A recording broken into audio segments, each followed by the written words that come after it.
Assalamualaikum warahmatullahi wabarakatuh. Halo sahabat cerita kisah. Mudah-mudahan Anda masih selalu setia bersama kami, channel yang setiap harinya selalu menyuguhkan cerita-cerita misteri yang menarik. Dan untuk kesempatan kali ini kami sudah menyiapkan sebuah kisah nyata misteri yang berjudul Tumbal Anggara Kasih. Anggara Kasih atau Selasa Kliwon merupakan weton raja baik dari kalender Jawa, Sunda maupun kalender Bali dengan jumlah Neptu 11, Selasa 3, Kliwon 8. Mereka yang terlahir dengan weton ini biasanya merupakan orang-orang pilihan dengan segala kelebihan dan kekurangannya. Biasanya orang yang terlahir dengan weton Selasa Kliwon, mereka merupakan orang yang menganggap segala dedemitan dengan ketidakmautahuannya alias bodoh amatan. Hal ini linear dengan anggapan bahwa segala macam bentuk santet serta praktik ilmu gaib lainnya tidak akan mempan kepada orang dengan weton ini. Orang dengan weton Selasa Kliwon dipercaya mempunyai daya magis tersendiri, mudah menarik dedemitan maupun para pelaku ilmu hitam. Bahkan dalam suatu tantra kuno, satu tetes darah orang dengan weton Selasa Kliwon setara dengan tumbal persembahan 100 manusia. Itulah mengapa baik di dalam ajaran Sunda wiwitan, Kejawen maupun Bali, biasanya anak yang terlahir dengan weton ini harus melalui serangkaian adat, serangkaian upacara, karena dipercaya bahwa mereka yang terlahir pada Selasa Kliwon merupakan anak yang diberkati oleh Sang Hyang. Sedangkan untuk para pelaku ilmu hitam, mereka yang terlahir dengan weton Selasa Kliwon adalah mangsa yang cocok untuk penyempurna ilmunya. Apalagi jika anak itu mempunyai kelebihan, maka harganya akan laku di pasaran untuk beberapa tetes darahnya. Bahkan konon ada yang berani membayar mahal untuk satu remaja yang terlahir Selasa Kliwon dan mempunyai bakat. Jika laki-laki sebelum dia akil balik, dan jika perempuan setelah menstruasi pertama dan dalam kondisi perawan. Penumbalan ini bertujuan untuk kedikdayaan, kekuasaan, dan umur panjang.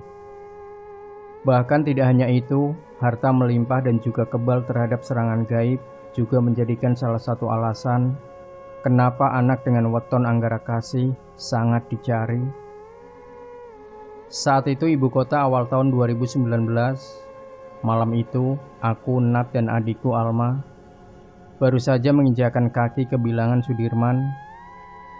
Seperti biasa, kami selalu ada satu malam untuk sekedar silih cicat atau minum-minum cantik. Sambil menunggu Budi dan pacar barunya, Jo, adikku adalah anak bontot alias yang termuda di antara kami semua. Daripada ia harus pulang dalam kondisi mabuk parah, maka kami semua memutuskan untuk ikutan jika dia mau minum-minum cantik. Ya, gimana ya? Namanya adik cewek, jadi harus dijaga. Karena kita tidak pernah tahu hal buruk apa yang akan terjadi. Sedangkan aku adalah kakak yang berprinsip, sebadung apapun dia, aku harus tahu. Karena aku tidak mau dia jatuh atau terjebak dengan orang-orang yang salah. Jadi biarkan dia badung dengan sepengetahuanku. Dan dia juga tahu kalau kakaknya tidak mempan dibohongi. Nat sibuk dengan gawainya, Alma sudah dari tadi keliling menyapa teman-temannya. Sedangkan aku memilih untuk menunggu Budi dan kekasih barunya. Hingga tak lama kemudian, aku merasa seolah-olah ada yang memperhatikan kami. Tapi lihat Nat biasa saja. Mungkin hanya perasaanku saja. Dari kejauhan aku melihat Budi dan Jo. Mereka berdua kemudian menghampiri kami. Ya ampun, Cek, macet banget, ucapnya sambil mencium pipiku dan Nat bergantian. Iyalah Bud, namanya juga weekend, ucap Nat. Adik kamu mana? Tanya Budi. Biasalah, kamu kayak gak tahu aja, ucapku. Tuh bocah ngiter mulu kerjaannya. Bawa minuman apaan dia tadi? Tanya Budi. Bombay Safir, ucapku. Kalian gak mau open botolan lagi? Tanya Budi. Apa aja lah Bud, yang agak strong. Aku pengen tipsi dikit malam ini, ucap Nat. Jika seperti ini sudah dapat dipastikan, akulah yang akan mengurus mereka semua, karena di antara mereka hanya aku yang peminum dan bukan pemabok. Entah mengapa aku masih merasa ada yang mengawasi. Jika seperti ini aku tidak bisa mengandalkan Nat. Walaupun insting dia tetap ada, tapi jika sudah minum, dia makin tidak peduli dengan keadaan sekitar. Malam itu entah kenapa aku merasa tidak tenang, seolah-olah ada mata jahat yang mengawasi. Lalu Nat meminta aku untuk menghubungi Bima, mas kerasnya yang juga anak dari Arya Satya. Aku pun menghubungi Bima dengan gawaiku. Dengan sedikit drama aku meminta Bima menyusul kami di bilangan Sudirman, dan Bima pun mengiyakan permintaanku. 30 menit kemudian Bima pun sampai. Dengan tergopoh-gopoh Bima menghampiri kami. Dia bertanya padaku berapa gelas yang sudah Nat minum. Aku sengaja bilang bahwa aku tidak tahu, karena pasti akan seru jika melihat drama mereka berdua. Kapan lagi lihat drama mereka? Dan benar saja drama dimulai, tapi bukan Nat dan Bima, melainkan adikku. Dia sudah meracau tidak jelas. Tapi sepintasku dengar bahwa dia mengucapkan ada orang jahat yang dari tadi melihat kami semua. Aku tahu dia mabok, tapi aku pun tahu dia benar. Hingga akhirnya kami memutuskan untuk pulang, karena waktu juga sudah menunjukkan pukul 2:30 dini hari. Bimalah yang membawa mobil Budi, karena di antara mereka semua memang hanya aku dan Bima yang masih tersadar. Yang lain sudah pada halusinasinya masing-masing. Bayangkan saja, mereka membuka kaca mobil dan menyapa seluruh orang. Bahkan mereka juga menyapa para penyiram tanaman kota. Jika itu kurang, bayangkan mereka memanggil semua orang di lampu merah dan mengajak berkenalan. Bahkan ada yang lebih frontalnya lagi. Ketika ada laki-laki, mereka semua terang-terangan meneriakinya dan meminta mereka berkenalan padaku dengan berkata bahwa aku jomblo. Tuhan, ingin kuselepet rasanya mulut mereka semua pakai kuah mie biar diam. Akhirnya kami semua sampai juga di apartemen Budi. Aku dan Bima menurunkan mereka satu persatu. Ingin rasanya ku dorong mereka dengan troli, mengingat pasti akan berisik ketika di lobi apartemen. Seolah malam itu kurang horor dengan mabuknya mereka. Tiba-tiba terdengar suara cekikikan melengking yang membuat aku bersyukur, karena mereka mendadak sadar dan lari tunggang langgang. Tak terbayang jika mereka tidak sadar, aku dan Bima harus bolak-balik menyeret mereka. Jujur, itu untuk pertama kalinya aku mendengar lengkingan sekaligus cekikikan Kunti. Entah karena memang seperti itu atau karena efek di basement, jadi suaranya menggema. Kami pun lari tunggang langgang. Hanya aku saja yang berjalan karena susah lari, engap kalau aku harus berlari. Kemudian sampailah kami semua di unit Budi. Karena sudah setengah sadar, aku inisiatif membuatkan mereka mie rebus agar tidak terlalu parah hangover-nya. Keesokan harinya, Alma bercerita jika tadi malam ada orang yang memperhatikan kami. Tapi aku hanya menganggap itu angin lalu, karena aku pikir bahwa itu efek dari minuman yang dia minum. Lalu Nat pun membenarkan ucapan Alma bahwa dia juga tahu ada yang memperhatikan.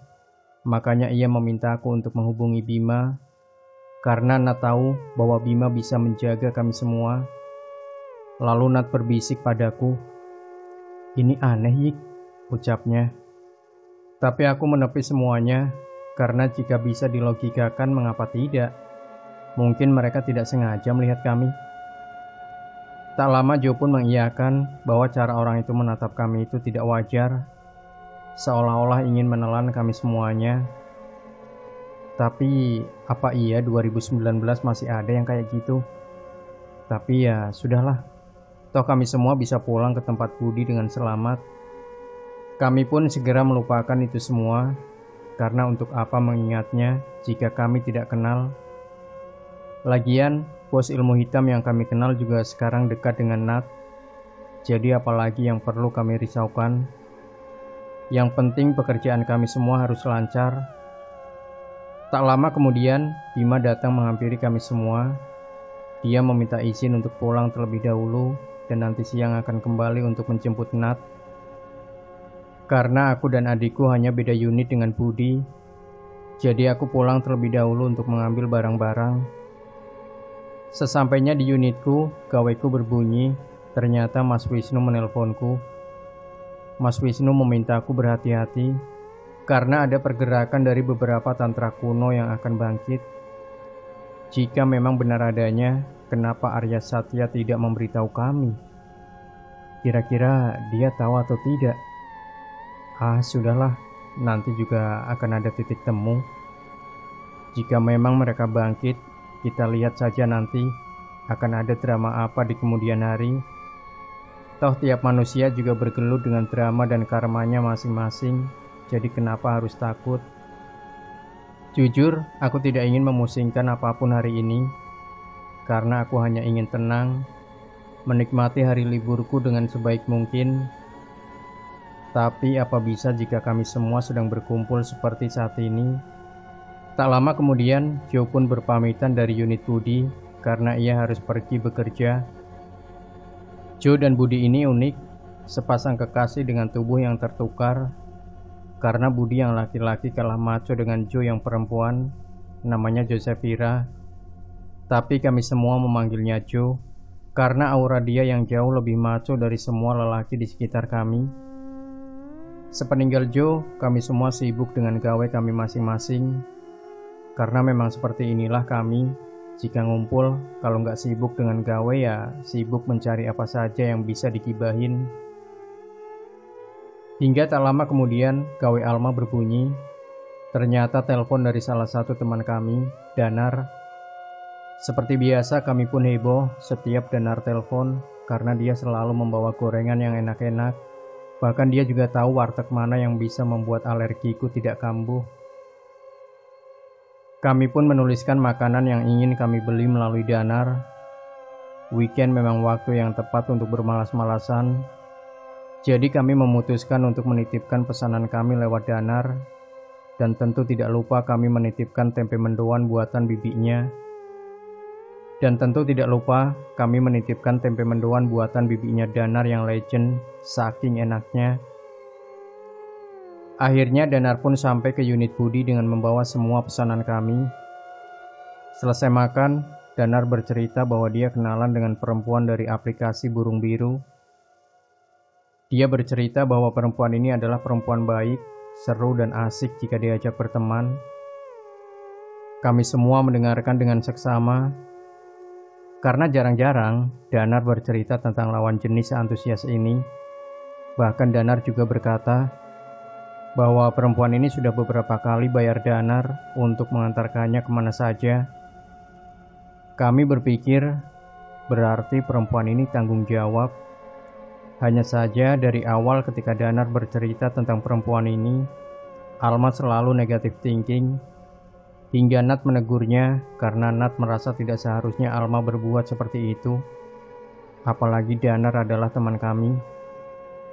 Tidak ada salahnya memberikan Danar kesempatan, karena prinsip kami adalah hanya kami yang boleh membuli Danar. Ketika ada yang membuli Danar selain kami, maka orang itu harus berhadapan dengan kami semua. Mungkin menurut kalian ini tidak benar, tapi pertemanan kami bertahan hingga sekarang akan memasuki tahun kelima. Dan ya memang, jika ada yang menyakiti Danar, kami tidak segan maju, tinggal pilih mau tatap muka atau main halus. Hingga akhirnya Danar ingin mengajak perempuan ini untuk hangout bersama kami semua. Di antara kami hanya Alma yang menolak ide ini. Adikku itu bukan anak indigo, tapi insting dia selalu waspada jika ada sesuatu yang tidak beres. Itulah sebabnya jika kami buntu, kami biarkan dia.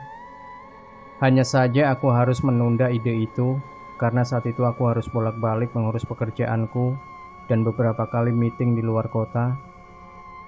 Kami pun sepakat jika pertemuannya akan menungguku menyelesaikan pekerjaanku terlebih dahulu, karena pekerjaanku kali ini merupakan masa depan bagiku dan Alma, jadi tidak bisa kami tunda.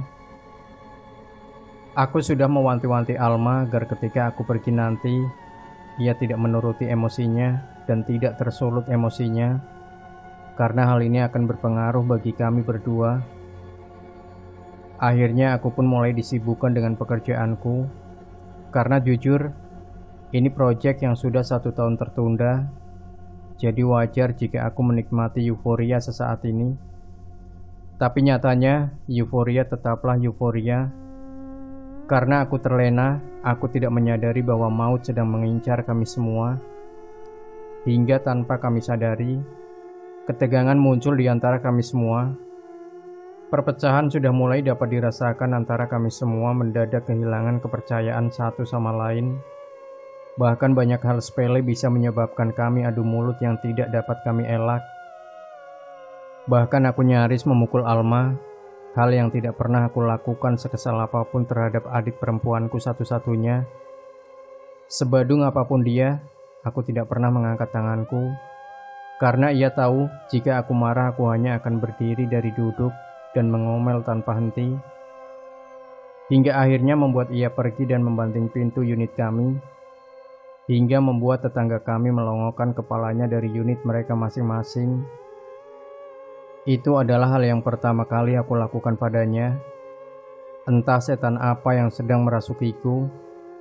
Hingga kemudian, seolah-olah kesialan itu kurang, aku mendapat telepon bahwa ada cancel terhadap salah satu pekerjaan kami, yang menyebabkan kami kehilangan sedikit kepercayaan dari salah satu grup hotel ternama.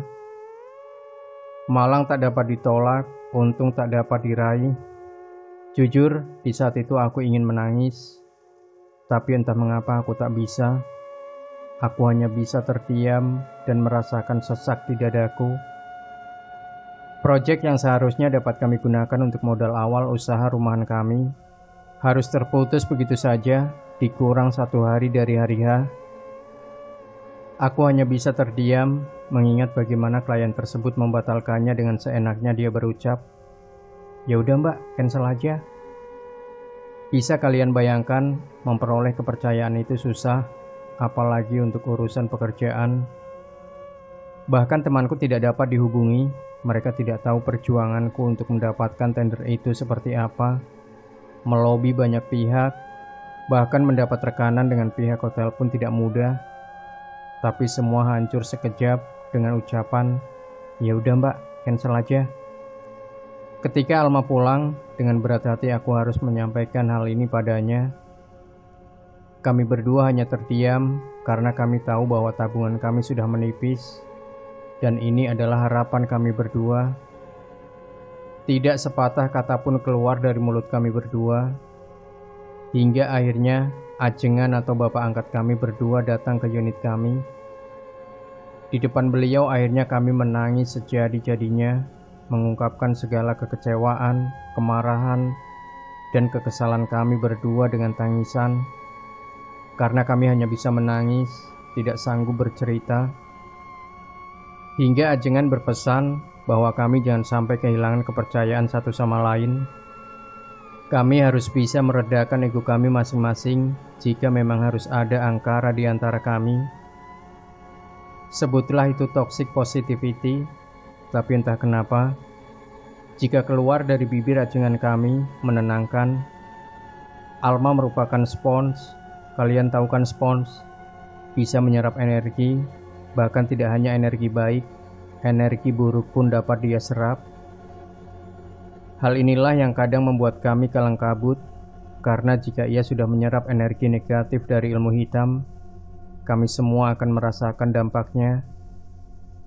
Tak jarang Alma ini justru membuat orang yang berniat jahat terhadap kami justru menyerang dia. Dan ketika dia tahu, dia akan mengomel tanpa henti seperti kelinci di iklan baterai ternama yang tidak akan berhenti.